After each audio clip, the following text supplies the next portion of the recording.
Hey everyone, if Excalidraw collaboration is not working, other users can't join your session, live updates aren't appearing, or shared drawings stop syncing, don't worry.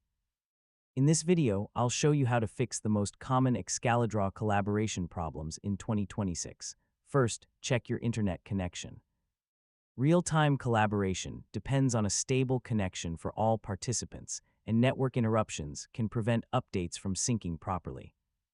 Next, make sure everyone is using the correct collaboration link.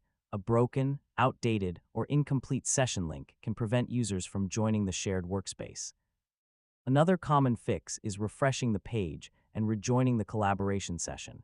Temporary connection issues can sometimes interrupt synchronization. You should also verify that all participants are using supported and updated web browsers.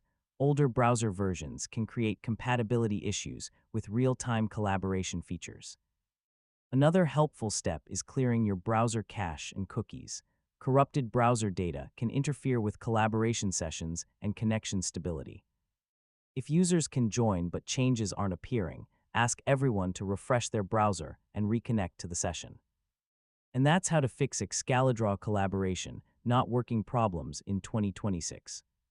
In most cases, checking internet connections, using the correct collaboration link, updating browsers, and disabling conflicting extensions will solve the issue. Thanks for watching, and I'll see you in the next tutorial.